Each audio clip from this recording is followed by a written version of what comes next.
走进现实生活，讲述离奇故事。大家好，我是小陈，欢迎观看陈峰故事。都别动，全部把身份证拿出来！建洼县公安局扫黄大队突击检查了夜巴黎 KTV， 结果现场抓获了20多名嫖娼者。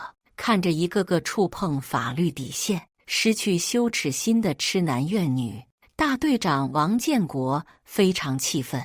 王建国的徒弟孙莹开始和其他几个同事挨个查看他们的身份证。孙莹负责一众男性嫖客，你身份证拿出来。孙莹指着一个身穿素衣、看上去30岁左右的男人，让他出示身份证。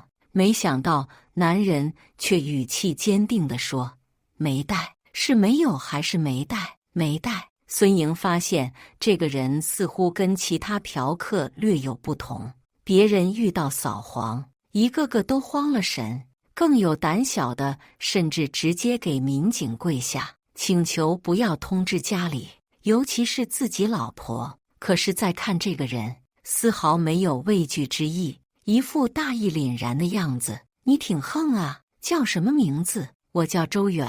现在我要求给家人打电话。男人抬起头，正是孙莹道。孙莹听后大吃一惊，他在扫黄大队这么多年，抓过的嫖客没有1万也有1000，今天还是头一次见有人主动要求给家里打电话的。孙莹心中很疑惑，不过按说这是好事，家属来了直接交钱放人就行，省得他们再麻烦。但是孙莹却并不打算轻易放过周远。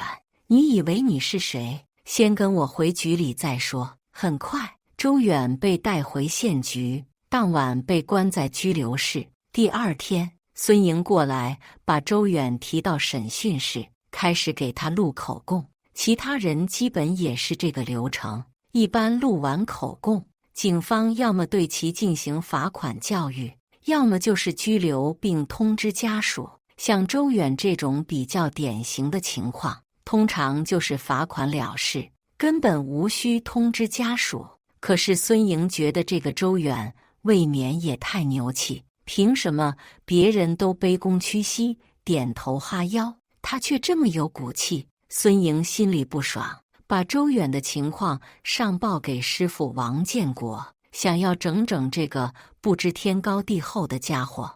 王建国点点头，那就按老规矩办，先审再拘，最后罚款。孙莹这才单独提审周远，姓名、年龄、家庭住址。孙莹一连串问了周远很多问题，然而周远除了名字以外，其他信息一概拒不透露。至于他家人的电话，更是一问三不知。行啊你，我头一回见这样牛批的嫖客，你有种。孙莹走到周远面前，把他仔细打量一番。突然，孙莹一把揪住周远的头发，把他的头用力往后扯，告诉你，来了这里，就算你以前再厉害，在我面前也得夹起尾巴做人。现在我再给你最后一次机会，到底说不说？周远眉头紧皱，斜眼狠狠盯着孙莹。我要求打电话，按照规定，我有这个权利。周远直接搬出了法律条文，这让本就看他不爽的孙莹顿时更加来气。他认为周远是在挑衅自己，简直是找死。想打电话，门也没有。孙莹向一旁的记录员使了个眼色，对方立刻会意，上前关掉了记录仪。这时，孙莹从抽屉里拿出毛巾，一圈圈缠在手上，然后再次来到周远面前，敬酒不吃吃罚酒。说罢，一拳狠狠打在周远脸上。你敢刑讯逼供，这是违法的。周远咬紧牙关，再次看向孙莹。孙莹气炸了，本想着让对方知道自己的厉害，进而屈服自己，结果没想到周远反而态度更加强硬。我看你能嘴硬到什么时候？孙莹继续利用毛巾盖住了周远的嘴，然后让人拿来一桶汽油，一股脑浇在周远的脸上和嘴里。周远被折磨得几乎窒息，在他还剩最后一口气的时候，孙莹才停手。好不容易缓过来的周远依然是拒绝配合，他全程只有一句话，那就是要求打电话。孙莹各种办法在周远身上几乎用一遍，直到对方遍体鳞伤，倒地不起。妈的，还真是个硬骨头！孙莹让人把周远重新押回拘留室，这边回去向王建国报道。王建国一听，立刻觉得这个周远不对劲，嫖个娼而已，本来录个口供罚点钱，基本不用受什么罪就能出去，可偏偏这个周远非得拒不配合，就想把事情闹大。他一没有身份证，二不愿意透露个人信息，会不会是网上的逃犯？王建国想到这里，马上让孙莹去查罪犯数据库，叫周远的犯人确实查到不少，但却没有一张照片跟眼前这个周远相符合的。既然排除了罪犯的可能性，那么这个周远究竟是谁？王建国动用了专业的调查手段，最后还是没能查到周远的真实身份。在如今这个信息时代，只要是个人网上都会有他的信息，可偏偏这个周远的身份全网都是零，就连公安系统的数据库都查不到，这不科学。于是一件很普通的嫖娼案立刻变成了疑点重重的悬案。思来想去，王建国把案子汇报给了李局长，想让他来定夺。李局长一听说有这么个奇人，忍不住亲自去了拘留室，见到了周远。当周远看到李局长亲自过来，于是立刻抓住机会向他提出之前的要求，我要打电话，马上，不然你们后果自负。李局长听到对方的口气，很不高兴。他们虽然只是县局，但是每个进来的人，不管在外面多嚣张，进来都得变孙子。尤其是见了李局长，那些犯事儿的人恨不得给他跪下。可是再看这个周远，连跟自己说话都是命令的口气。李局长微笑着摇摇头，你拒不配合，我没办法让你打电话，我看你还是乖乖交代吧，毕竟你也不想一直被关在这里。周远万万没想到，这个李局长竟然是个笑面虎，无论如何就是不同意自己打电话。周远无可奈何，于是选择绝食抗议。一连5天，周远水米未进，整个人瘦了一大圈。原本精神的壮汉，现在虚弱的一阵风都能吹倒。正常人不吃不喝，一般活不到7天。现在周远已经绝食5天了，再不进食，恐怕要出人命。负责他的孙莹心里开始害怕了，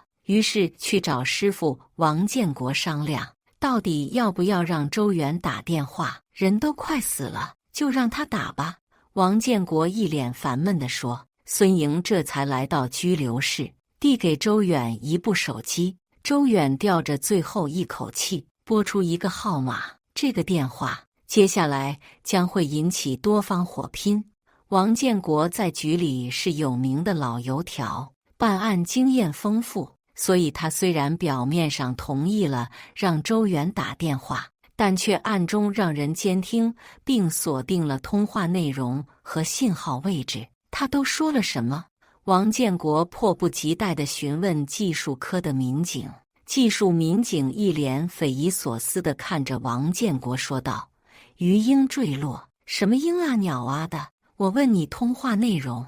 王建国暴躁地问。王队，周远打电话的内容就是鱼鹰坠落，只有这4个字。王建国顿时也懵了，本以为能发现什么不为人知的秘密，然而没想到对方绝食5天，好不容易换来一个打电话的机会，居然只说了莫名其妙的4个字。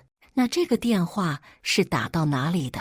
打到了市公安局大院。技术民警指着显示器，同样一脸的不可置信。两人面面相觑，他们做梦也没想到，嫖客身份的周远居然会往市局打电话求助。难道那个家伙在市局有人？这个周远到底是何方神圣？王建国百思不得其解，搞不清楚周远的身份，他简直寝食难安。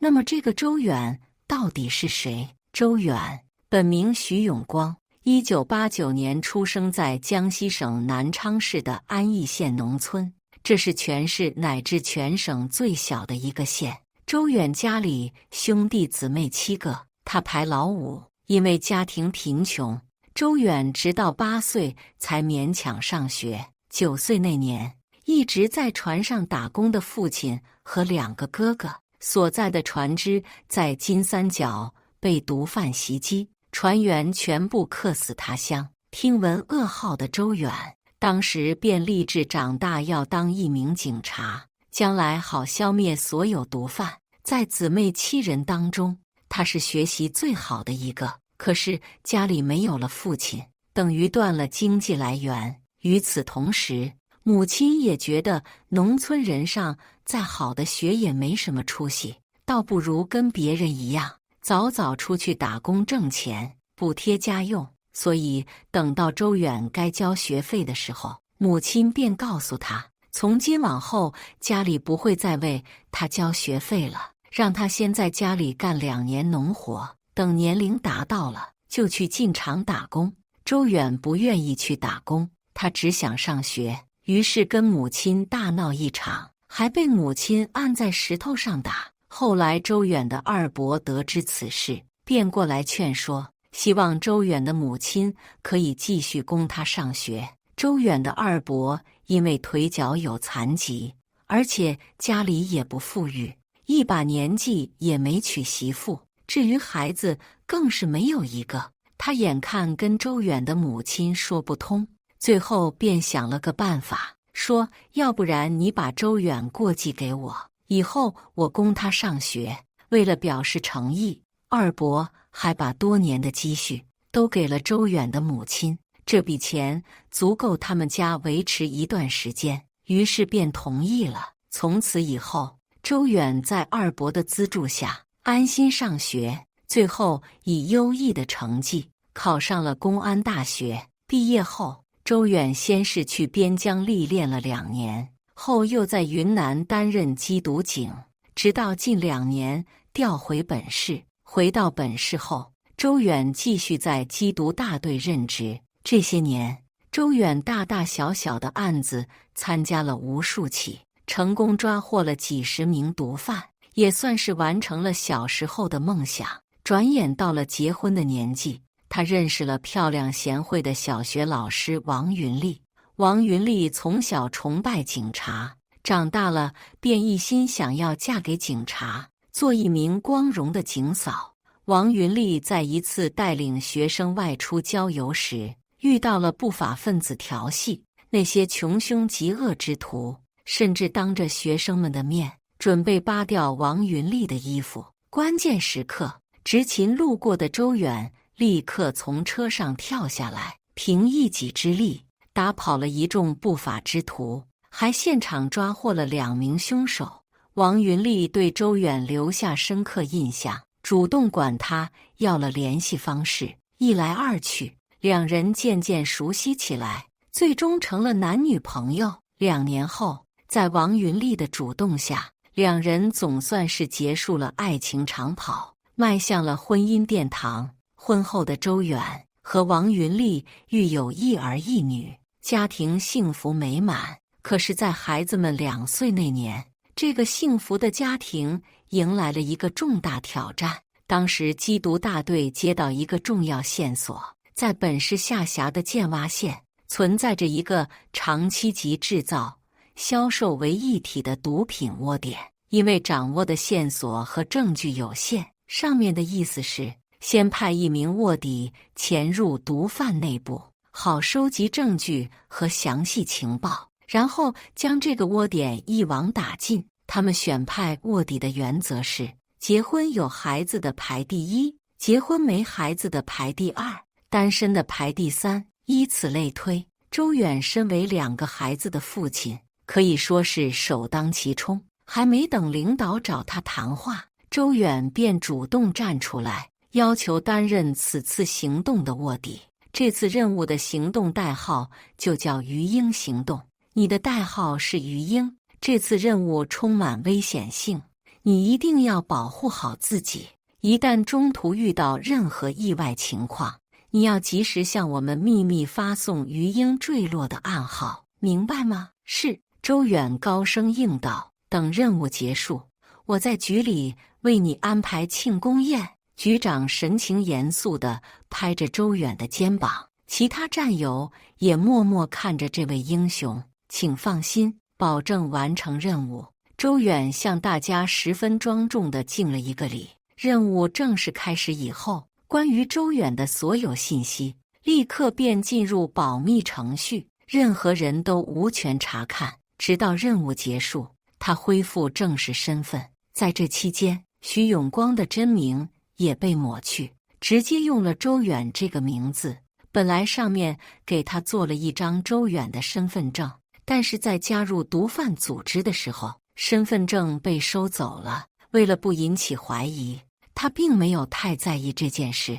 3个月后的一天晚上，周远得知毒贩会在夜巴黎 KTV 开展一次数量可观的交易活动，于是便和其他窝点成员一起早早来到 KTV 等候客户。在等待的过程中，他们的带头大哥叫了一些小姐来陪兄弟们。周远身为他们的一员，也不可避免地被分到一个女孩。这些亡命徒早已无法无天，丧失羞耻心，很多人嗑了药，按捺不住，当场就跟小姐发生了关系。周远立刻变得有些紧张，卧底这么长时间，他都是别人做什么，自己跟着做什么。现在那些人在包厢里淫乱，他如果也跟着乱来，有点过不了心里那一关。可如果什么也不干，难免会引起同伙的怀疑。哥，你是不是放不开呀？要不我们再多喝几杯，妹妹帮你放松放松。女孩端起红酒递到周远嘴边，周远稍一犹豫，直接一饮而尽。女孩见状，直接一个翻身骑到周远腿上，伸手开始脱他衣服。这时周远忍不住瞥了眼旁边的老大，没想到对方竟然也在看他。周远心中一颤，于是二话不说，一把扯开了女孩的衣服。正在这时，外面突然起了一阵骚乱，紧接着王建国带领的扫黄大队便冲了进来。周远的处境虽然得到化解，但计划却被直接打乱了。为什么这么重要的行动会有扫黄大队掺和进来？关键这批毒贩选择交易地点的时候，一般都会提前打好招呼，如果有突发情况，他们也能第一时间得到消息，然后立马撤离。结果现在扫黄大队的人竟然像天降神兵一样，突然就来查房了，就连毒贩都是一脸懵。事实上，王建国他们这次的扫黄行动完全是临时起意，随机行动，毫无征兆可言，以至于拥有内部消息的 KTV 这次也是措手不及。周远很快发现，貌似这帮扫黄大队的人并不知道他们是毒贩的身份，而仅仅是把他们当成了普通嫖客。带头大哥也很机灵，原本还想着暴露了就直接拼个鱼死网破，但是现在看来完全没有必要，因为扫黄大队根本没有发现他们藏匿的毒品，只是把他们按照非法嫖娼进行处理。混在他们中间的周远，为了不打草惊蛇，全程都没有暴露身份，而是任凭扫黄大队的人把自己带回局里。只可惜周远的身份证没带在身上，公安系统的数据库也查不到他的身份资料，而且他也拒绝提供任何信息，最终导致自己被羁押在扫黄大队。当时的周远心急如焚，却又不能擅自做主，向他们表明身份。周远唯一能做的，就是想办法跟上面的接头人联系，告诉对方自己的处境。于是才有了前面周远绝食要求打电话的一幕。大队长王建国担心闹出人命，同意了让周远打电话。大概5分钟后，市局的电话直接打到县局李局长办公室。刚一接通，对方就把李局长劈头盖脸骂了一顿，然后要求他放人，但却拒绝透露对方任何身份。俗话说，官大一级压死人。李局长也实在没办法，虽然一头雾水，但也只好放人。李局长给王建国打电话，让他来自己办公室一趟。王建国一听是李局长，马上屁颠儿的过去。李局长对他开门见山：“市里张局长来电话了，你马上把那个叫周远的放了，现在就放。为什么？他的问题还没交代清楚呢，让你放你就放，哪有那么多废话？”王建国不服，据理力争道：“该不会是那小子在市局有熟人吧？为这点事情就托关系走后门，也太丢人了。”可是李局长也说不出个所以然来，只能听令行事。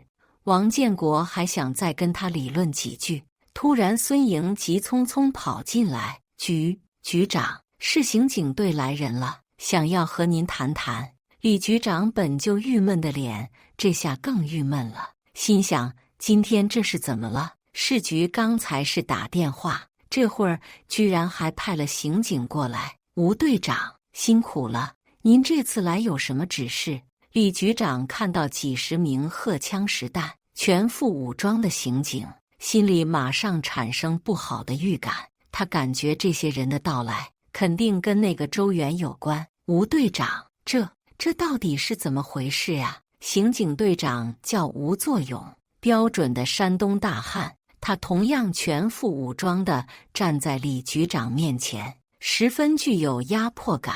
吴作勇说：“你们前几天抓的那批嫖客，这会儿关在哪里？那些人之前放了一批，还有一批现在在拘留室。”“什么？放了一批？”吴作勇瞪大眼睛，表现得十分震惊。“怎么了？他们身上难道还有其他事？”李局长谨慎地问。